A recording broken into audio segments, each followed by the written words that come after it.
Hello everyone, good morning সবাইকে। তো আজকে সকাল সকাল উঠে গেছি। এখন আমি উঠেছি তো 9:45টার দিকে। তো উঠে কি করছিলাম সেটাও তোমাদের সাথে বলি। আমি বলেছিলাম যে একটা কথা তোমাদের সাথে শেয়ার করব। তো আমি আজকেই আমার এই বাড়িটার লাস্ট, আর আমি পিজিতে শিফট হচ্ছে। আমি ফার্স্টে ভাবছিলাম যে আমি কোনো রেন্টে কোথাও নিয়ে থাকবো, তারপর যেহেতু আমি একা থাকতে পারি না, যার কারণে পিজিটা চুজ করা। তো আমি যে পিজিটা দেখেছি একদম আমার বাড়ি থেকে বেশি দূর না, বেলেঘাটার দিকে আছে, তো আমার সুবিধাই হবে।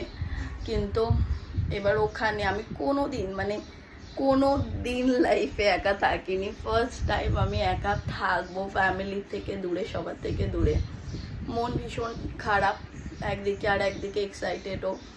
কিন্তু ব্যাপারটা হলো আমাকে কখনোই এইভাবে যেতে হতো না, পিজিতে থাকতে হচ্ছে। এটা একটা অন্যরকম ব্যাপার যে নিজের ঘর আছে, ঘরের অভাব নেই, ঠিক আছে, থাকা খাওয়ার কোনো সমস্যা নেই, তাও কেন আমি যাচ্ছি? কিছু কারণ আছে যার কারণে আমি যাচ্ছি। তো আজকে আমার ব্যাগ ফ্যাগ পুরো প্যাকিং করে আমি রেখেছিলাম, আর এখন আমি কথা বলে এলাম। আর আসার সময় আমি পরোটা নিয়ে এসেছি খাবো বলে। তো ওখানে গিয়ে ওখানের লাইফ কেমন হয়, অ্যাকচুয়ালি কেমনভাবে আমি লাইফ কাটাবো ওখানে, ওটা একটা আলাদা জার্নি। তো তোমাদের সাথে আমি শেয়ার করব সব কিছু। আর আপাতত এই ব্যাস তোমাদেরকে আমি শেয়ার করব। জানি না কেমন লাগছে আমার মা, কখনো আমি মাকে ছেড়ে একা ঘুমাইনি।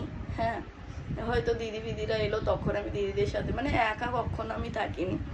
ফার্স্ট টাইম পুরো আলাদা একটা বেড আমার আছে, আলাদা বেডে একা আমি থাকবো, মেয়েরাও আছে সাথে, কিন্তু এইরকম কখনো থাকিনি। তো আমি জানি না কেমন হবে, কি হবে, কষ্ট হচ্ছে, আবার একটু এক্সাইটেডও, জানি না কি হবে।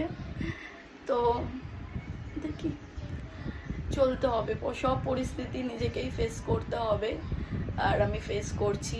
একা চলা অভ্যাস করে নিয়েছি।